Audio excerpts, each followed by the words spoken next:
नमस्कार और स्वागत है आप सभी का आज की इस मुलाकात में। आज का दिन बहुत खास है क्योंकि आज हम बात करने जा रहे हैं मनसा वाचा कर्मणा, एक कर्मयोगी की कहानी किताब के बारे में। और आज का दिन और भी खास बन जाता है क्योंकि आज हमारे साथ मौजूद है श्री मुकेश प्रताप सिंह जी, जो इस पुस्तक के लेखक हैं और जिनसे आज हम इस यात्रा के बारे में और भी गहराई में जानेंगे। और हमारे साथ मौजूद है एक ऐसे व्यक्तित्व जिनकी जीवन, कर्मों और मूल्यों पे ये किताब जन्मी और जिनके लिए श्री मुकेश प्रताप सिंह जी कहते हैं कि सर वो पारस है जिनके छूने मात्र से लोहा भी सोने में बदल जाता है। हमारे आदरणीय टीसी सर जी। सर, जब मैंने यह किताब पढ़ी तो लगा कि जैसे मैं खुद टीसी सर से बात कर रही हूँ। इतनी जीवंत भाषा, इतनी गहराई, मानो हर घटना मेरी आंखों के सामने घटित हो रही हो। तो आइए आज इस जर्नी के बारे में मैं आपसे और गहराई में समझना चाहूँगी, जानना चाहूँगी। मुकेश सर, सबसे पहला मेरा प्रश्न आपसे है कि यह किताब लिखने का विचार आपके मन में कैसे आया? जय हिंद। धन्यवाद ट्विंकल आज इस मुलाकात के लिए। और इस किताब की जर्नी मेरी खुद को जानने की एक जर्नी है, लेकिन ये किताब लिखने का जो विचार आपने सवाल पूछा, मैं आपको बता सकता हूँ, मैंने बहुत सारे लोगों को अपने आसपास ज़िंदगी जीते हुए देखा है और मैंने अक्सर देखा है कि लोग बहुत कंफ्यूज हैं अपने रिलेशनशिप्स के ऊपर, अपने वर्क प्रेशर के ऊपर, बिजनेस के ऊपर। लगभग जीने की सही कला लोगों के अंदर नहीं दिखी मुझे। सर के साथ बिताए हुए समय ने मुझे ऐसा सिखाया और जब मैं वो महसूस कर पाया कि जीवन सरल भी हो सकता है, सिंपल भी हो सकता है और सक्सेसफुल भी हो सकता है। इतनी सिंपल यात्रा है और अगर कहीं आप कष्ट में आ रहे हैं, प्रॉब्लम में आ रहे हैं, उसको भी सरलता से जिया जा सकता है। इतनी सिंपल यात्रा को अगर हम लोगों को नहीं बताएं तो मुझे ऐसा लगा कि मैं अपने कर्मों से पीछे हट रहा हूँ। उसने मुझे एक मोटिवेट किया कि मुझे ये किताब लोगों तक लानी चाहिए। धन्यवाद सर। सर, एक और प्रश्न आ रहा है ये आपकी बात सुन के कि सर, जब आपने ये बुक लिखी इतनी डिटेल में, इतनी ऑथेंटिसिटी के साथ, तो सर कुछ चुनौतियां तो आई होगी, कुछ ऐसे चैलेंजेस आपने फेस किए होंगे ये किताब लिखने के दौरान? जी जी, बिल्कुल ऐसा।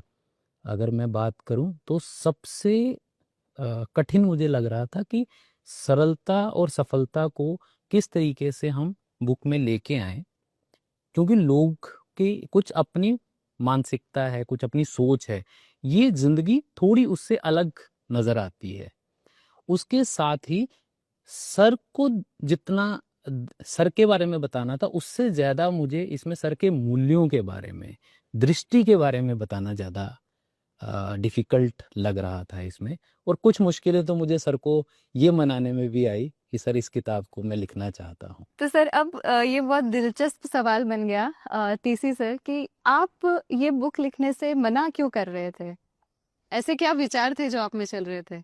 बुक लिखने की जब बात की मुकेश जी ने, कि पहले तो इन्होंने मुझे कहा कि आप तो अपने बारे में बुक लिखिए। तो मेरे दिमाग में जस्ट एक बात उभरी कि जब मुझे अपना कुछ इंट्रोडक्शन कोई मांगते हैं तो 8-10 लाइन लिखने में भी मुझे बहुत सारा सोचना पड़ता है और बात जल्दी ख़त्म हो जाती है। पूरी बुक क्या लिखा जाए कि अपनी ज़िंदगी तो बस एक आम ज़िंदगी है, कुछ ऐसा विशेष तो कुछ है नहीं कि उसके बारे में लिखा जाए। तो यही एक मन में था कि पूरी बुक क्या लिखेंगे ना। पर मुकेश जी को मैं बहुत एक धन्यवाद देना चाहूँगा और इनकी मतलब जितनी भी तारीफ की जाएगी, पता नहीं मुझे कहाँ कहाँ ले गए हैं। जो जो यादें जो हम कभी भूल चुके होते हैं, बहुत ज़्यादा ध्यान नहीं देते, तो कहाँ कहाँ ले गए और किस तरह से चीज़ों को इन्होंने प्रस्तुत किया है, तो वाकई में बहुत कुछ अद्भुत ही हुआ है, मैं तो यही कहूँगा। इसमें एक चीज में जो सर कह रहे थे, मैंने अक्सर इस पूरी यात्रा के दौरान महसूस किया कि सर से आप सामाजिक विषयों पे पूछिए, सर से आप दुनिया को अच्छा करने के ऊपर पूछिए, तो सर बहुत डिटेल में बताते हैं। एक कठिनाई के ऐड में कर रहा हूँ, बट सर से जब उनके बारे में पूछा जाता है तो सर के शब्द बहुत ही कंट्रोल्ड, बहुत ही कम शब्दों में सर बात करते हैं, तो उसको बुक में लाना भी एक जर्नी रही। तो जब हम ये यात्रा की बात करते हैं तो जब बुक पढ़ रही थी, एक उसमें इनिशियल एक चैप्टर है जिसमें हम बचपन की बात करते हैं। तो सर, आपका जब बचपन देखा, एक किताब के माध्यम से, तो वो एक आइडियल बचपन नजर आता है। आज की पीढ़ी को शायद हम वो बचपन नहीं दे पा रहे हैं। इस पे सर आपका क्या विचार है? विचार ये है कि हम कुछ लेने की कोशिश कर रहे हैं ना, वही मतलब हम नेचुरल जो होता है, कुछ ज़्यादा प्रकृति सब कुछ देती है, लेकिन हम प्रकृति से दूर जाकर बहुत कुछ बाहरी लेने की कोशिश ज़्यादा कर रहे हैं। पहले कुछ लेने की ज़रूरत नहीं थी, बहुत कम चीज़ें होती थी और कम चॉइसेज होती थी, तो सब कुछ सामान्य नेचुरल तरीके से चलता था, तो प्रयास नहीं था पहले, प्रयास तो अभी है। तो ये कुछ मतलब एक तरह से उल्टी बात हो गई कि क्या किया, कुछ नहीं किया, वो सही था। अब करने से कुछ हम इधर उधर जा रहे हैं, कुछ अपने आप को आर्टिफिशियल बना रहे हैं, कुछ ऐसी चीज़ें हम दिमाग में प्रवेश करवाते जा रहे हैं, तो शायद ज़िंदगी के लिए कहीं ना कहीं वो हमारे लिए अच्छी नहीं है। तो ऐसा कुछ किया नहीं है, मतलब वो बस एक बचपन है, गांव की छोटी छोटी चीज़ें हैं, बस उनमें। सर वो कुछ पल आप हमसे शेयर करना चाहेंगे, गांव के वो पल? क्योंकि मुझे बहुत उत्सुकता हो रही है, क्यूरियोसिटी हो रही है कि मैं आपसे भी सुनूं। गांव की सबसे बड़ी बात थी उस समय, बहुत लिमिटेड चीज़ें होती थी गांव में, बहुत लिमिटेड, मतलब सुनकर ही शायद बड़ा बड़ा अजीब सा लगेगा कि पुरातन काल में चले गए क्या। कोई लाइट नहीं है, कोई रोशनी नहीं, कोई गाड़ियां नहीं, कुछ भी, बस गांव में सीमित चीज़ें वहीं पैदा होनी है, वहीं बननी है, उन्हीं में जीना है। कुछ चंद चीज़ें बाहर से आती थी, तो और बिल्कुल प्रकृति के सानिध्य में रहना, तो कम चीज़ में जो आनंद होता है ना, अभी क्या होता है कि हमारे पास इतनी चॉइसेस होती है तो हम आनंद ही नहीं ले पाते, और हमेशा कुछ न कुछ चलता रहता है कि उसके पास ज़्यादा, मेरे पास कम, उस बच्चे की ये वहाँ कुछ था ही नहीं। खिलौने क्या है, मिट्टी के खिलौने बनाने। सर आपकी बातों से अब पता चलता है कि वो सरलता और वो सादगी आपके रूट्स में है। तो सर जब आप इतनी सादगी और संतोष भरे जीवन की जब आप बात कर रहे हैं, तो सर आरसीएम जैसे इतने बड़े अभियान की कल्पना कैसे की? मेरे जीवन में क्या है कि मेरे संस्कार माता पिता के इतने अच्छे थे कि वहाँ एक बहुत पवित्रता थी, औरों के लिए अच्छा सोचना, तो वही एक जीवन में जैसे कुछ बीज डले हुए थे। और जब हम आसपास देखते थे कि ये लोग इतने आपस में क्यों लड़ते हैं, क्यों झगड़ते हैं, क्यों धोखा देते हैं, मतलब वो जो चीज़ें देखते थे, तो कहीं ना कहीं मन में एक विचार दबा हुआ था कि ये ऐसा नहीं होना चाहिए, कुछ ठीक होना चाहिए। और एक दिन ये विचार आया कि ये ऐसा एक जो बिजनेस को भी ऐसा मॉडल बनाया जा सकता है जब हम मिलजुल कर करें, एक दूसरे को सहयोग करें।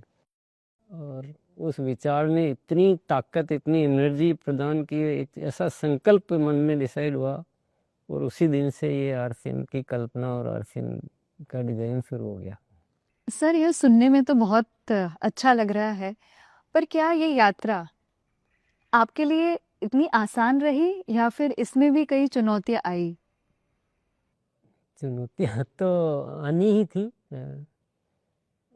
क्योंकि मेरे पास कोई ऐसा कोई अनुभव नहीं था, कोई एक्सपोजर नहीं था, मैंने वो दुनिया नहीं देखी थी, और एक इतना बड़ा काम शुरू कर दिया, तो चुनौतियाँ निश्चित तौर पे आई। और एक उन चुनौतियों ने बहुत कुछ सिखा दिया एक्चुअली। वो मैं तो समझता हूँ कि मेरी जीवन को उभार दिया चुनौतियों ने, नहीं तो शायद मैं अपने आप को कभी पहचान भी नहीं पाता है कि जो एक सामान्य सर्व स्थिति में चला जाता। और एक चीज़ बहुत अच्छी सीखने को मिली कि इंसान की क्वालिटी से ज़्यादा मायने रखता है उसका मकसद है। क्योंकि मेरे पास योग्यता नाम की कोई चीज़ नहीं थी, लेकिन मकसद ने एक ऐसा लिया, और उस मकसद ने मुझे बहुत कुछ दिया। तो चुनौतियाँ आई, आती रही, आती रहती है, पर क्योंकि मकसद ऐसा है और मकसद स्ट्रांग है, मकसद पे संकल्प है, तो सारी चीज़ें अपने आप कुछ न कुछ होता है। सर आपके उत्तर ने तो सही में मुझे सोचने पे मजबूर कर दिया कि जीवन में किस मकसद की तरफ आगे बढ़ रहे हैं। और मैं विश्वास रखती हूँ कि जो भी यह पुस्तक पढ़ेगा उसके मन में ये सवाल जरूर आएंगे। आगे बढ़ते हैं। मेरा प्रश्न अब मुकेश सर से है कि सर जितना मैंने आपके बारे में जाना है, आप कई सालों से कॉरपोरेट वर्ल्ड में रहे हैं, आपके बहुत सारे अलग फेसेस मैंने जाने हैं, जैसे आप कोचिंग एंड मेंटरिंग में भी है, स्पोर्ट्स में भी है, आप मोटिवेशनल स्पीकर भी है, किताबें भी लिखते हैं। तो इतने सारे रोल्स में सक्रिय जब आप हुए हैं, तो सर आप इस जर्नी तक कैसे पहुंचे? सी ट्विंकल, मैं अक्सर ऐसा देखता हूँ कि ज़िंदगी, अगर आपको एक प्रॉपर ज़िंदगी जीनी है तो उसके बहुत मल्टी डायमेंशंस होने चाहिए। और मेरे पिताजी आर्मी में थे, डिसिप्लिन मुझे उनसे मिला ही। लेकिन इस पूरी जर्नी में एक चीज़ मैं समझ पाया लोगों से मिलने के बाद, कि जब मैं लोगों से पूछता हूँ कि काम करने के लिए कितना समय होता है एक दिन में, तो अक्सर लोग उसको 8 घंटे मान के चलते हैं। मुझे ऐसा लगता है कि ज़िंदगी में एक दिन में 24 घंटे होते हैं, और अगर आप सोने को काम नहीं भी मानते हैं, तब भी 16 घंटे का काम, 16 घंटे हमारे पास एक दिन में होते हैं। आप बहुत कुछ कर सकते हैं। आपका सर ने अभी मकसद की बात की, अगर आपके उद्देश्य आपके पास हैं तो आप कुछ भी करिए, आप उसमें अच्छा फील करते हैं, आपको वो काम नहीं लगता, आपको वो प्रेशर नहीं लगता, आप इंजॉय करते हैं उसको। इसलिए ये सब काम करते हुए कभी मुझे ऐसा नहीं लगता कि मैं बहुत काम कर रहा हूँ, क्योंकि हमारा उद्देश्य क्लियर है। लेकिन एक चीज़ मैं आपसे कहूँ कि आप ये सवाल मुझसे पूछ रहे हैं, ये सवाल मेरी बजाय सर से बनता था, क्योंकि मैं तो शायद 10% भी नहीं कर रहा हूँ जितना सर कर पाते हैं आज की डेट में। जी हाँ, कहीं न कहीं सही कहा कि सर आपने, क्योंकि जब मैं सर चैप्टर 4 में पढ़ रही थी, तो उससे मैंने जाना कि सर शुरुआती दिनों में आप काफ़ी इंट्रोवर्ट पर्सनालिटी थे, और अब देखें तो आज इतना बड़ा अभियान, आज आप मतलब आपके खुद के गीत लिखते हैं, मोटिवेशनल स्पीकर है, लाखों लोगों के प्रेरणा स्रोत है। तो सर इसके बारे में आप क्या कहना चाहेंगे कि ये ट्रांजिशन कैसे? एक जो लाइन अक्सर अगर हम यूज़ करते हैं कि आवश्यकता आविष्कार की जननी होती है ना, तो जब ये काम शुरू किया, ये अभियान शुरू किया, तो बहुत सारी आवश्यकताएं अपने आप पैदा होती गई।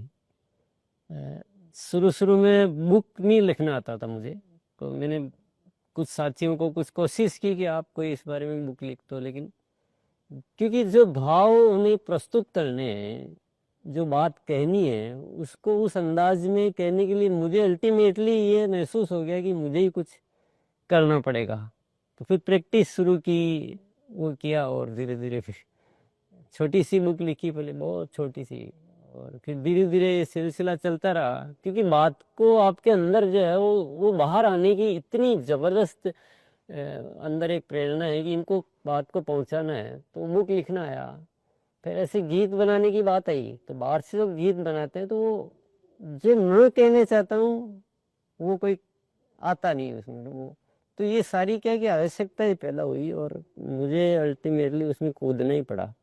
मतलब ऑप्शन नहीं था ना, जैसे होता है ना कि आदमी की अभी लास्ट कुछ है कि अब बचने के लिए ये करना ही पड़ेगा, वो स्थिति मेरी हुई। और ऐसी कुछ आवश्यकताएं पैदा हुई, और उन आवश्यकताओं ने मुझे करने के लिए मजबूर किया, और बहुत सारी चीज़ें आती गई। मुझे बोलना बिल्कुल नहीं आता था, आश्चर्य करोगे ट्विंकल, कि मैं मतलब ऐसे दो लोग आपस में बात करते हैं ना, वो भी मुझे ठीक से नहीं आता था। मैं मदर के सामने भी ठीक से नहीं बोलता था, ये मेरी स्थिति थी। लेकिन वही आवश्यकता की बात है, बड़ी मुश्किल से बोलना सीखा। सर एक रिक्वेस्ट होगी आपसे कि जब आपने गीत की बात की, तो मैं आपसे ये कहना चाहूँगी सर, अगर आप कुछ गुनगुना दे तो बहुत सही रहेगा हमारे लिए भी। इसी समय में ये बात कहती तो शायद मैं बहुत सोचता, संकोच करता, लेकिन अब क्योंकि अब इतनी प्रैक्टिस हो गई, अभी मैं जैसे गुनगुनाने की बात भी की और गीत की भी बात की, अब मैं कुछ लाइनें बोलता हूँ तो अपने को समझ में आएगा कि मैं किस बात को कैसे कहना चाहता था, और ये कैसे जरूरत हुई और कैसे उसको तैयार किया। जैसे कि अपनी एक भावना थी कि सब मिलजुल कर रहे, सब प्रेम से रहे, अब इसको गीत में प्रस्तुत करना है। तो मैंने फिर एक कुछ लाइनें बनाई। अपना उन्हें बना लो जो भी मिले सफर में, अपना उन्हें बना लो जो भी मिले सफर में, कोई नहीं पराया, कोई नहीं पराया इस अजनबी शहर में, अपना उन्हें बना लो। क्या खूब सर, मतलब मैं खुद मंत्र मुग्ध हो गई हूँ ये सुन के। तो जितने भी गीत बनाए ना, वो उसमें मैसेज जो मैं देना चाहता हूँ, जो देना क्या चाहता हूँ, जो एक मन में जो उत्पन्न हो रहे हैं, ऐसा कह सकते हैं, तो ये सब अभी धीरे धीरे क्लियर हो रहा होगा कि चीज़ें कैसे काम करती है। सर इसी बात से सबसे पहले तो मैं परमात्मा को शुक्रिया करना चाहूंगी कि वो सब आवश्यकताओं ने हिंदुस्तान को एक ऐसा व्यक्तित्व दिया कि जिसकी शायद कोई तुलना नहीं है। नहीं, व्यक्तित्व में कुछ भी नहीं है। मैं रियल बताता हूँ, व्यक्तित्व में कुछ भी नहीं है। जो भी है, इच्छा देने वाला भी वही है। हमें केवल उसकी बात को स्वीकार करना है और उसके साथ जुड़े रहना पवित्रता से। सब कुछ वही करता है, हम कुछ भी नहीं कर सकते। हमारे अंदर कुछ है ही नहीं।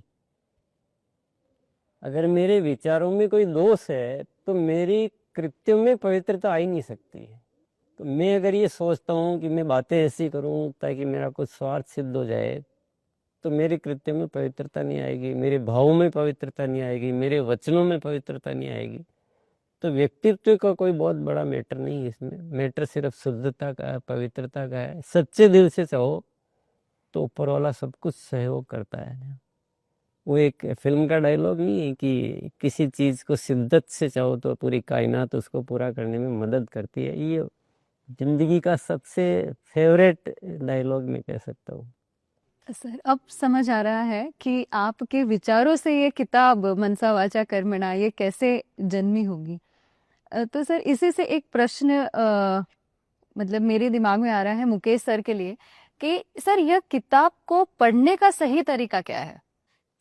अगर आपको इस किताब को पूरे तरीके से जानना है तो पहला तरीका तो ये है कि किताब को पूरा पढ़िए और अच्छे से आप इसको, अगर इसका भाग 1 आपने पढ़ लिया, भाग 2 और 3 को आप रैंडम भी पढ़ सकते हैं। आपको ज़रूरी नहीं है कि आपको चैप्टर बाई चैप्टर जाना है। आपने एक बार किताब पढ़ ली तो आप बदलाव की चाबी को, जो हर चैप्टर के एंड में हमने एक शॉट दिया है, उसको आप एक बार देख सकते हैं रोज, ताकि आपको एक डेली मोटिवेशनल जो एक होता है ना, रोज की एनर्जी मिलेगी, वो उससे आपको मिलेगी। लेकिन आपको अब उतना भी समय नहीं मिल रहा है और आपको लग रहा है अगर इस किताब में से मुझे कुछ ऐसा है जो मैं मिस ना करूं, तो एक चैप्टर है बदलाव, जो है उसकी शुरुआत स्वयं से होती है। अगर आपने वो चैप्टर लगभग पेज नंबर 181 से 190 के बीच पढ़ लिया, तो वैसे तो उसके बाद ये बुक आप खुद ही उस तरीके के व्यक्ति हो जाएंगे कि आपके अंदर इतने बदलाव आ जाएंगे कि आप एक बेहतर व्यक्ति बनने की जर्नी पे होंगे। और जो इस बुक में वो चैप्टर आपको हेल्प करेगा वो ये है कि सफलता उतनी भी मुश्किल नहीं है जितनी हम लोग मान के चलते हैं। तो मैं रेकमेंड करूंगा कि आप पूरी बुक को अगर ना भी पढ़ पा रहे हो तो चैप्टर 181 से 190 मिस ना करें। मुकेश जी ने जो अभी बात कही कि सफलता उतनी भी मुश्किल नहीं है, तो ये बात मुझे भी बड़ी अच्छी लगती है। और मुझे वो प्रैक्टिकली अनुभव भी होता है कि सरल रहेंगे, नेचुरल रहेंगे, सामान्य जीवन जिएंगे तो सफलता तो वैसे ही मिल जाएगी। कि इतनी बड़ी दुनिया में 4 पैसे कमाना कोई बहुत बड़ी बात नहीं है। लेकिन हम मुश्किलात क्या पैदा करते हैं, हम कुछ भी काम कर रहे हैं तो रिश्ते बिगाड़ लेंगे, लोगों से दूर हो जाएंगे, परिवार से प्रेम नहीं रखेंगे। तो कुछ न कुछ ऐसा अतिरिक्त किया जा रहा है जो हमारे काम को बढ़ा रहा है। अभी एक किसान है, वो ईमानदारी से खेती करे, पशुओं का ध्यान रखे, प्रेम करे धरती से, अपने आप सफल है। धन्यवाद सर, आपने इतनी गहरी बात कह दी और इतनी सरलता से और इतनी डाउन टू अर्थ पर्सनालिटी से आज मैं बात कर रही हूँ। ये तो मतलब आज मुझे ऐसा लग रहा है कि जो मैंने किताब पढ़ी और आज जब मैं टीसी सर से बात कर रही हूँ तो दोनों बहुत सिमिलर सी चीजें हैं। मतलब सारी आपकी ये क्वालिटी जो बुक में लिखी है शायद उसको ही और गहराई से मैं आज जान पा रही हूँ। तो सर इसी से एक प्रश्न और मेरे दिमाग में मुकेश सर के लिए आ रहा है कि सर जब आपने ये किताब लिखी तो इसको आपने जब ये नाम दिया मनसा वाचा कर्मणा, एक कर्मयोगी की कहानी, ये नाम कैसे आपके मन में आया कि यही नाम क्यों? जी, इसकी एक स्टोरी है बड़ी इंटरेस्टिंग कि पहले जब सर से मुझे इजाज़त मिली कि मैं इस जर्नी को शुरू करूं। उस जर्नी में पहले लिखते हुए मैंने इस बुक को लिखने का जो मेरा पर्पस था, मेरे से मैंने आपको डिफाइन किया कि मैं ये चाहता था कि कोई ये किताब पढ़े तो सर के मूल्यों के साथ, सर के सोच के साथ मिल सके। तो इस बुक का पहला नाम जो मैंने रखा था वो था बने कैसे सर जैसे। ये मेरा इस बुक का पहला टाइटल था। लेकिन जैसे जैसे मैं इस बुक को लिखता गया, और होता है कि एज ए राइटर आपको ये बुक लिखनी भी है, बार बार पढ़नी है, इतनी डिटेल करने के बाद, और थोड़ा सा स्पिरिचुअल एंगल है लाइफ में, सुबह मेडिटेशन कर पाता हूँ, तो उसमें बैठा था। और इस बुक, क्योंकि उस टाइम आप इस बुक में लगे हुए थे, तो आपके विचार सब मन में आते हैं। मुझे ऐसा आवाज आई कि इस बुक का नाम, और अगर आप उस बुक को पूरा पढ़ते हैं तो आप ये समझ पाते हैं कि सर जो बोलते हैं, सर के मन में भी वही है, कर्मों में भी वही है। सर पूरे एज इट इज, तो हम बोलते हैं ना मनसा वाचा कर्मणा, मन में भी वही, वचनों में भी वही, और कर्मों में भी वही, वो बुक भी बताती है। और उस बुक को अगर आप समराइज पूरी बुक को करेंगे तो आपको ये आंसर, आप इस बुक का इसके अलावा कोई और नाम सोच पाए पढ़ने के बाद, तो आप मुझे जरूर बताइएगा। ट्विंकल, मैं एक सवाल आपसे पूछूं? हाँ जी सर। हम मन में अलग रखें, वचन में अलग रखें, कर्म में अलग रखें, वो ज़्यादा कठिन तरीका है जीने का, या हम सब एक रखें तो ये ज़्यादा कठिन है? तो हम सब एक रखे तो ज्यादा सरल होगा हमारे लिए। हाँ जी। टीसी सर, अब आपसे एक प्रश्न मैं पूछना चाहूंगी कि सर, क्या आपने ये बुक पढ़ी और आपका ही जीवन किसी और की दृष्टि से देखने का अनुभव कैसा रहा? बुक पढ़ी, जरूर पढ़ी। और पढ़ने के बाद जो सबसे ज़्यादा जो मुझे रियलाइज़ हुआ कि अभी मेरे को बहुत सारी जिम्मेदारियां निभानी है, क्योंकि मेरे इस बारे में जो लोग अगर कुछ देख रहे हैं और कुछ सोच रहे हैं, तो मुझे वो करना भी तो है, वो साबित भी तो करना है। और सबसे बड़ा फ़ायदा ये हुआ कि बुक पढ़ने के बाद मेरे एक्शंस और बढ़ गए, मेरे अंदर एक एनर्जी आ गई, काम करने की इच्छा शक्ति और बढ़ गई। और अब भी पूरा ठान लिया है कि कुछ और वाकई में जो जो एक्सपेक्टेशंस है, या जो मुझे जैसा माना जाता है, देखा जा रहा है, तो कुछ और बड़ा करना पड़ेगा, कुछ अच्छा करना पड़ेगा। तो ये बुक मुकेश जी ने जिस तरह से लिखी है और जिस तरह से इस बात को प्रस्तुत किया, मेरे लिए ये वरदान बन गई बुक। जैसे आपको जानते दौरान, और जब ये बुक पढ़ रही थी मैं, तब मुझे ये महसूस हुआ कि गुरुकुल आपके मन के बहुत करीब है। तो सर, मैं आपसे जानना चाहूंगी कि गुरुकुल है क्या? गुरुकुल एक ऐसा शिक्षा का अभ्यास बोल सकते हैं अपन की। जैसे हम पढ़ते थे, बचपन में पढ़ा, तो मुझे याद है कि हम चीज़ें याद करने के लिए लगातार पढ़ते थे। तो अभी तक गुरुकुल से पहले जो हमारा शिक्षा का सिस्टम था कि हम टाइम बीइंग कोई बात करना है, कि एक बार बात करी और हम निकल गए, सुनने वाले भी निकल गए, हम भी निकल गए, तो वो इम्प्लीमेंटेशन नहीं हो पाता था, तो अभ्यास नहीं हो पाता था। या फिर वो जो बातें ठीक से पहुंचनी थी, उसका मेरे पास कोई माध्यम भी नहीं था इतना मजबूत। तो एक संयोग वैसे चालू हुई एक दिन, ऐसे ही हम कुछ मित्रों ने मिलके, वो योग दिवस था तो 21 दिन योग करेंगे ऐसा करके चालू हुआ। फिर आदतों का बदलने का अभ्यास, क्योंकि आदतें बदलने के लिए निरंतर हम इकट्ठे होकर रोज अभ्यास करेंगे। आदतों को बदलने का अभ्यास हुआ, फिर माइंड प्रोग्रामिंग इसका नाम रखा गया, और फिर बाद में इसको गुरुकुल के रूप में परिवर्तित किया गया, और पूरा आरसीएम के साथ ये सब चीज़ें ऑटोमेटिक होती गई, ज़्यादा कुछ ऐसा प्लान्ड वे में नहीं हुआ, लेकिन ये ऑटोमेटिक होती गई। और आज गुरुकुल जो है एक मुख्य आरसीएम का एक आधार स्तंभ बन गया है, जहाँ से हम नए भारत के निर्माण की परिकल्पना को साकार करने का एक माध्यम बन चुका है। ये सब ऊपर वाले की प्लानिंग है एक्चुअली, अपना तो बस जो इशारा करते रहो। तो सर, आरसीएम और गुरुकुल जैसे आपके जीवन के एक भाग बन चुके हैं, तो सर ये आपके लिए क्या मायने रखते हैं? सबसे पहले तो मैं ये स्पष्ट करना चाहता हूँ कि ये जीवन के भाग नहीं है, यही जीवन है। मेरे जीवन में आरसीएम के अलावा कुछ है ही नहीं, सब कुछ यही है, क्योंकि इसमें ही सब कुछ है। अब ऐसे भी कह सकते हैं कि आरसीएम में ही सब कुछ है और मेरा जीवन ही आरसीएम है। इसके अलावा कोई इच्छाएं है ही नहीं जीवन में, क्योंकि कुछ क्या बचा अभी, सब कुछ तो इसमें है। इसमें परमात्मा से मिलन तक हो रहा है, अस्तित्व के साथ हम जुड़ पा रहे हैं, और जो कुछ करने लायक कुछ भी नहीं था उस इंसान को ऊपर वाले ने कुछ भी मान लो करने लायक बनाया है, तो सब कुछ यहाँ है। सो ट्विंकल, जैसे अभी सर बता रहे थे, मैं आपको कुछ घटनाएं हैं जो मैंने देखी और उन्होंने मुझे प्रेरित भी किया और बहुत ज़्यादा मुझे सोचने पे भी लेके आए। सर सरलता से कहते हैं कि मैं कुछ नहीं हूँ, जब मैंने कुछ नहीं किया सब परमात्मा का किया है।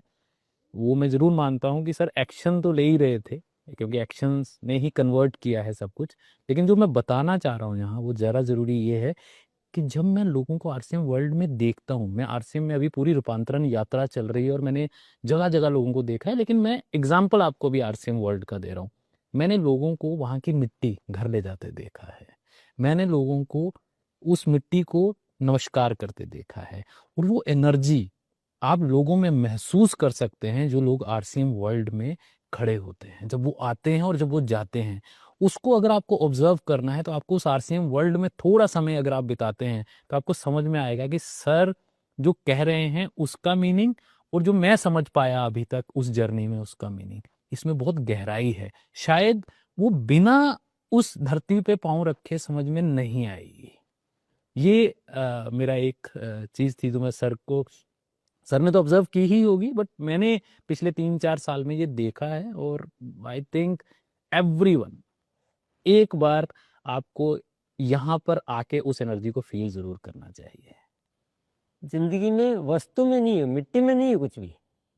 मिट्टी तो सबके लिए मिट्टी है, विश्वास में है, जो भी है श्रद्धा में है। अगर श्रद्धा और विश्वास है तो वही मिट्टी अमृत बन जाएगी, वो जीवन में बहुत बड़ा परिवर्तन लेकर आएगी। तो ये श्रद्धा विश्वास बहुत बड़ी चीज है जिंदगी की, आस्था जिसको हम कहते हैं, यही सब कुछ है जीवन में। सर, सौभाग्य है मेरा कि आज मैं इस अभियान के बारे में इतनी गहराई से जान पा रही हूँ। और जब आप ऐसे जीवन और अभियान और ये सब की बात कर रहे थे तो सडनली एक चीज़ मेरे दिमाग में आई कि मुकेश सर, आपने बुक में भी काफी चैप्टर्स में मेंशन किया है कि आप बहुत सारे लोगों से मिले, सर के फ्रेंड्स, फैमिली और भी बहुत कुछ। तो सर की ऐसी क्या बातें थी जो सब में कॉमन उभर कर आई है? जी जी। तो अभी आपने सर से चर्चा करते हुए एक चीज़ आपको ये तो समझ में आई होगी कि सर अपने बारे में कम बात करते हुए सब कुछ तो परमात्मा को समर्पित कर देते हैं कि उन्होंने किया है। लेकिन सर को जानने का फिर एक और जो तरीका मेरे दिमाग में उस टाइम पे आया वो था कि जिन लोगों ने सर के साथ समय बिताया है, जिन लोगों ने ये जर्नी में सर को देखा है, मैं उनसे चर्चा कर पाऊँ। तो बहुत सारी चर्चाएं हुई, उसका एक अलग मैं बहुत इंजॉय किया उसको, जितना डिटेलिंग में इतना अच्छे से लोगों ने बताया। कॉमन ऐसे अलग अलग ट्रेड्स तो थे, बट कुछ कॉमन जो चीज़ें सर की क्वालिटीज सब ने बात की। पहली आपने ऑलरेडी नोटिस की है, वो सादगी है, और वो आई थिंक एवरीबडी नोज कि सर कितने सरल रहते हैं। सर की एक और चीज़ जो हर व्यक्ति ने हाईलाइट की वो थी, एक बार सर ने जो कमिटमेंट कर दी, if sir has agreed to something, sir ने कुछ सोच लिया तो वो होना है, वो नहीं होने का कोई रास्ता नहीं है। सर उसको, आप साथ हैं, आप साथ नहीं हैं, सर उस रास्ते पे चल पड़ते हैं और वो चीज़ें करके ही नेक्स्ट स्टेप पे जाते हैं। फिर यहाँ वही बात आ जाती है कि चीज़ें अपने आप ही होती है, हम विमुख हो जाते हैं अनावश्यक रूप से, या हमारा मन विचलित हो जाता है ना। अन्यथा रास्ते जो हम जिस रास्ते पे बढ़ना शुरू करते हैं वो कितना भी ऊंचा हो, अगर हम चलते जा रहे हैं तो ऊपर पहुंचेंगे ही पहुंचेंगे। तो आप अनावश्यक, मुझे ऐसा कोई श्रेय देने की कोई आवश्यकता नहीं, ये प्रकृति का नियम है कि आप चलोगे तो पहुंचोगे। आप बीच में उतर गए, अभी बॉम्बे की ट्रेन में बैठे और रतलाम उतर गए तो बॉम्बे थोड़ी पहुंचोगे। तो ये एक सिंपल प्रकृति का नियम है, इसमें कोई। जी जी सर, वो आपकी मोडेस्टी है। आपको हम ये नहीं कह रहे कि वो रास्ता तो है ही है, लेकिन अभी कई बार क्या होता है, हम शायद हम इसको कॉर्पोरेट में बोलने को बदल देते हैं कहीं ना कहीं थक जाते हैं कि क्या पता होगा कि नहीं होगा, कुछ और चीजें आ जाती है तो निर्णय बदल देते हैं। तो निर्णय पे कायम रहें और निर्णय सोच समझ के करें, अच्छा निर्णय करें तो अपने आप मंजिल तो आएगी आएगी। जी जी। और एक बहुत कॉमन निकल के आया कि सर के कैलकुलेशंस, और जो होता है कि एक रेजर शार्प अप्रोच की, सर बिना पेपर पेन के भी हैव पूरा कैलकुलेशन, एक विजन शायद हम बोल सकते हैं कि विजनरी होने के कारण उसका पूरा कैलकुलेशन बैकवर्ड, और उसकी जो स्पीड है इन सबको जितना क्विकली करते हैं वो शायद लोगों को भी अचंभित कर रहा है। ये मैंने बहुत सारे लोगों के साथ महसूस किया। धन्यवाद मुकेश सर। और इसी से मुझे एक चीज आ रही है कि अभी आपने बीच में उल्लेख किया रूपांतरण यात्रा का, और किताब में सर कहीं ना कहीं मेंशन किया है आत्म रूपांतरण के बारे में। तो सर ये दोनों चीजें कैसे एक दूसरे से जुड़ी हुई है? रूपांतरण का मुख्य ये जो मकसद है ना रूपांतरण यात्रा का, वो यही है कि हमारा जो भी परिवार है, आरसीएम परिवार, वो भीतर से रूपांतरित हो जाए, पवित्र हो जाए। मतलब रूपांतरित में भी सिंपल है कि पवित्र हो जाए, बाकी सब अपने आप हो जाएगा। काम सिर्फ एक ही करना है कि मन, वचन और कर्म को हम एक कर दें और पवित्र भाव से आगे बढ़े, तो सृष्टि सब कुछ देने के लिए उपलब्ध है हमें। यही रूपांतरण यात्रा है। दुनिया की जद्दोजहद में कुछ हमारे मनों में कुछ एक पैसा ऐसी जगह आके हावी हो गया है कि हमारे सारे जो डिसीजन है ना, वो पैसा हमको करवा रहा है, हम नहीं कर रहे हैं। तो ये रूपांतरण करना है। तो गीता के जो वचन है कि आप कर्म करो, फल की इच्छा ऊपर वाले पर छोड़ दो ही। तो हमें नैसर्गिक जीवन की ओर आना है वापस। ये रूपांतरण यात्रा का मकसद है। रूपांतरण यात्रा का और कोई मकसद नहीं है, वो आत्म रूपांतरण ही रूपांतरण यात्रा का मकसद है। बहुत ही अच्छा लगा आपसे ये सुन के कि कहीं ना कहीं अब ये जो लाइन है आपकी वो शायद मैं कभी नहीं भूलूंगी कि आत्म रूपांतरण ही सही रूपांतरण है या फिर रूपांतरण यात्रा है। ट्विंकल जी, मैंने एक चीज ऑब्जर्व की अभी कि अभी के टाइम में मीडिया कहिए, आप आम जनता कहिए, इस टाइम पे रूपांतरण के अलावा और कोई बातें हो नहीं रही हैं। जब हम आम जनता में जा रहे हैं और वो बड़ा विजिबल आ रहा है कि रूपांतरण यात्रा ने उतना विजिबल इम्पैक्ट लोगों में लेके आए हैं, और लोग, हर व्यक्ति में वो एनर्जी दिखती है। अगर आप सोशल मीडिया पे भी जाएंगे तो आपको वो दिखेगा कि बहुत सारे लोग रूपांतरित हो भी रहे हैं। जी हाँ सर, मैं आपकी बात से बहुत ही सहमत हूँ कि आज अगर देखें तो हर गांव-गांव, शहर-शहर आरसीएम की ही चली लहर दिख रहा है। तो रूपांतरण यात्रा तो आज हर एक मतलब मुंह पे होगी, सबको पता है कि रूपांतरण यात्रा है क्या। सर चैप्टर 11 जब मैं पढ़ रही थी तो उसमें कहीं ना कहीं बदलाव की बात की है कि बदलाव स्वयं से ही आता है। और सर अक्सर कहा जाता है कि जानते सब हैं, मानते नहीं है। तो सर इस पे आप क्या कहना चाहेंगे, और भीतर के बदलाव पे अगर आप कुछ आपके विचार रखें? बहुत सहज सी बात है। देखिए, आप या तो जो वर्तमान में है उससे सेटिस्फाइड है तो फिर कुछ बदलना नहीं है। सेटिस्फाइड भी नहीं है कि मैं अभी मुझे कुछ अलग चाहिए, कुछ ज़्यादा चाहिए, अलग चाहिए, तो फिर बदलना ही तो एक रास्ता है। बदलना भी नहीं चाहते हैं और हमारा कुछ बाहर से जो प्राप्त होना है या जो हम हासिल करना चाहते हैं वो बदल जाए, तो वो तो हो नहीं सकता। और ये जिंदगी जो हमें मिली है ना, वो बदलने के लिए ही मिली है, ठहरने के लिए नहीं मिली है। तो बदलना जिंदगी का नियम है, और बदलाव की शुरुआत होती है भीतर से, बाहर से नहीं होती, भीतर से होती है। और दुनिया को बदलना तो पहले खुद को बदलना पड़ेगा। तो सर ये भीतर में बदलाव कैसे लाए? अकेले में बैठ के थोड़ा सा विचारों को थोड़ा सा शुद्ध करो। जैसे क्या होता है कि हम क्या अक्सर कर दुनिया क्या करती है कि एक उसको चालाकी बोलेंगे कि जो जब कोई सामने होता है तो हम अपने आप को अच्छा बताते हैं, ईमानदार बताते हैं। जब हम अकेले में होते हैं तो कुछ ऐसा वैसा सोचते रहते हैं कि उसने तो मेरे साथ ऐसा किया है, मैं उससे बदला लेके रहूँगा, मैं ऐसे कुछ उसको चीट कर सकता हूँ। क्योंकि मुझे भी कोई नहीं देख रहा तो कुछ भी सोच रहे हैं। तो बदलाव की शुरुआत ऐसे होगी जब आप अकेले न हो तो सबके लिए अच्छा सोचो। उसने मेरे साथ बुरा किया लेकिन भगवान उसका भी भला करे, उसको सद्बुद्धि दे, मेरा कोई कर्म होगा इसलिए कुछ हुआ होगा, मेरे को उसके प्रति कोई दुर्भावना नहीं रखनी है। ऐसे अपने विचारों को भीतर से शुद्ध करना है। ये ऐसे बदलाव की शुरुआत होती है। और ट्विंकल जी एक बात मैं ज़रूर ऐड करना चाहूँगा कि जब हम आपने एक सवाल पूछा कैसे, तो मैं आपको ये गारंटी दे सकता हूँ कि अगर आप ये किताब पढ़ते हैं तो ये कैसे का जवाब आपको बहुत जल्दी मिलेगा। वो कैसे का ही जवाब लाने की कोशिश है इस किताब के जरिए। जी हाँ सर, ये बात से मैं बिल्कुल सहमत हूँ और इसी से मुझे चैप्टर 14 की एकदम से मैं उसी चैप्टर के बारे में सोच रही हूँ अभी कि चैप्टर नंबर 14 संदेश जो बदलेगा देश, उसको पढ़ने से मेरा कहीं ना कहीं पर्सपेक्टिव बहुत चेंज हो गया है और उसमें 4 मुख्य चीजों का भी विवरण है। तो सर मैं बदलाव से हुआ ना? हाँ जी सर बदलाव के बिना कुछ नहीं मिलेगा जिंदगी में, ये तय है। कुछ न कुछ हमें बदलने की प्रैक्टिस करनी चाहिए और बदलने के लिए तत्पर रहना चाहिए। लोग पूरा जीवन और हमारी सारी एनर्जी किस बात में लगाते हैं कि मैं जो कर रहा हूँ वो सही है, इसको जस्टिफिकेशन में लगा देते हैं कि नहीं मैंने ऐसा इसलिए किया था, मैं सही हूँ। और यही हमारा सबसे बड़ा वीक पॉइंट बन जाता है।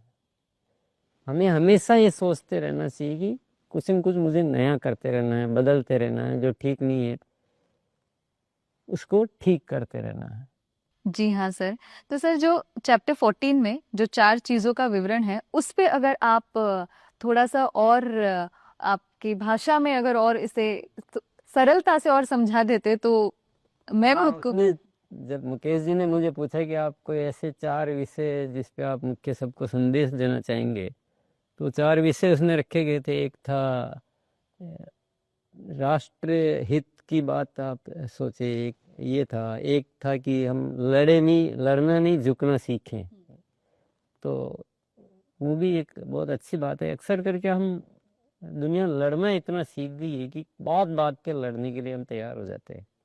छोटी छोटी बात नहीं होती तो भी ऐसा लगता है जैसे लड़े बिना आज कभी नहीं कुछ किए ही नहीं, ऐसा भी लोगों की प्रैक्टिस हो गई है। तो ये इससे क्या हो रहा है कि एक हम नरकता निर्माण कर रहे हैं। आज मैं अगर आपसे लड़ता हूँ और यही सब वातावरण, तो एक दूसरे से हम फिर लड़के मेरे पर तो कोई ना कोई असर आएगा। अच्छा कि हम जब कोई कमज़ोर दिखता है तो हम अपना उसको थोड़ा रोब जमाने की कोशिश करते हैं, तो मेरे से पावरफुल भी तो कोई होगा, तो मुझे भी वो झेलना पड़ेगा। तो हम क्या गलत प्रैक्टिस में चले गए। हमको कोई बात नहीं, मैं छोटा, मैं झुक जाता हूँ, मैं माफ़ी मांगता हूँ, मेरे से गलती हुई है, ये ऐसे कुछ शब्द अगर हम जीवन में ले लेते हैं तो मैं गारंटी कहता हूँ कि आपका कुछ भी नहीं जाने वाला है। कोई नुकसान नहीं है कि आपकी गरिमा कम हो जाएगी, कि आपकी वैल्यू कम हो जाएगी, कुछ नहीं होगा। सब कुछ अच्छा ही होगा और दुनिया स्वर्ग बन जाएगी। अगर ये दुनिया झुकना सीख जाए तो ये दुनिया स्वर्ग बन जाएगी। जी हाँ सर, कितनी सरल भाषा में आपने कितनी बड़ी बात कह दी है। सर और सरलता से कहते हैं इसको। सर कहते हैं अगर बड़े बनना है तो छोटी लड़ाइयाँ छोड़िए।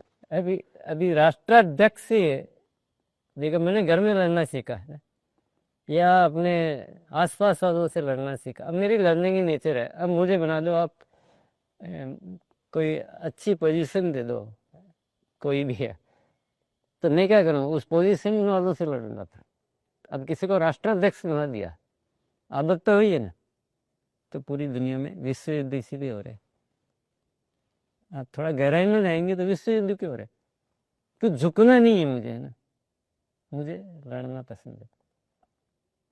तो इंसान जब एक इंसान को उतना बड़ा डिसीजन लेने की पावर दे दी जाती है कि आप पूरा देश के लिए डिसीजन लेते हो, लेकिन उसकी आदत लड़ने की है, तो ऐसे विश्व युद्ध होते हैं।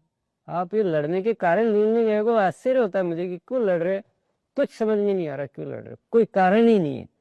कारण सिर्फ एक ही है कि लड़ने की आदत हो गई है। अब मुकेश सर एक प्रश्न आपसे कि यदि कोई टीसी सर को न जानता हो तो यह किताब उनको क्यों पढ़नी चाहिए?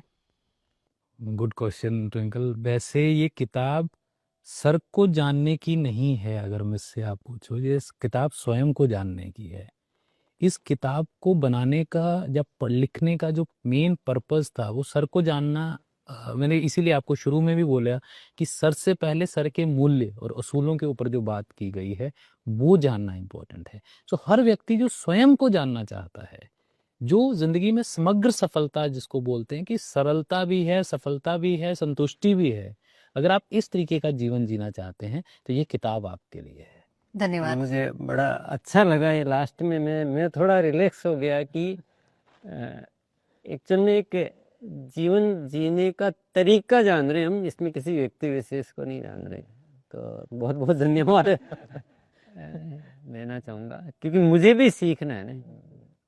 ये बुक तो एक माध्यम है, चलो एक पात्र बन गया मैं, पर ये हमें सबको जीवन जीने का एक सही तरीका सीखने की पुस्तक है। ये प्रणाली है एक तरह की, ये व्यक्ति विशेष की कहानी नहीं है। सर अब कुछ एक रैपिड फायर राउंड हो जाए तो सर सबसे पहला मेरा प्रश्न, एक ऐसी सोच जो हर व्यक्ति में होनी चाहिए। हर व्यक्ति में जो सोच होनी चाहिए वो दूसरों के लिए जीवन जीना। ठीक है सर। और मुकेश सर आपका क्या जवाब रहेगा इस? सर वाली सोच होनी चाहिए। सर आप ऐसी कौन सी आदत है जो आप बदल रहे हैं? मैं जो आदत जैसे अभी जो बोला वही कि मैं सबके प्रति अच्छे भाव रखने की आदत को मैं और अच्छे से कर रहा हूँ। ठीक है सर। सर आप कौन सी आदत बदल रहे हैं? ना बदलने की। जैसे हम ना बदलने की आदत अपनाए बैठे हैं, उसको बस बदलना है, उतना ही कोशिश है। सर आप कौन सा खेल खेलना पसंद करते हैं? बैडमिंटन। सर आप कौन सा खेल? मेरा खेल पसीना निकालने वाला, कोई भी खिला लीजिए, पसीना निकलना चाहिए। मैं सब मेरे को उतने आते नहीं। टीसी सर आपसे एक प्रश्न है कि आरसीएम में अब आपका मुख्य फोकस किस पे है? हेल्थ को लेकर, स्वास्थ्य, पूरा रोग मुक्त भारत। और सर अगर आपको कोई, आपके पास कोई ऐसी शक्ति होती तो आप दुनिया को क्या देना चाहते हैं? डेफिनेटली आनंद। आनंद। मुकेश सर आपसे एक प्रश्न है, अगर टीसी सर को एक शब्द में डिफाइन करना हो तो वो शब्द क्या होगा? वो शब्द मैंने किताब में लिखा है, लेकिन आई थिंक वो शब्द है कर्मयोगी। मैंने जिंदगी में कई किताबें पढ़ी पर इस किताब की बात ही कुछ अलग है। मैं आप सबसे कहना चाहूंगी कि जो भी इंसान इस किताब को पढ़ेगा उसमें एक सकारात्मक बदलाव की भावना जरूर आएगी। और इस सेशन में मेरा सबसे बड़ा टेक अवे यही है कि जीवन वही है जो दूसरों के लिए जिया जाए। तो चलिए इसी बात पे आज के इस सेशन को विराम देते हैं। धन्यवाद। धन्यवाद। बहुत बहुत धन्यवाद।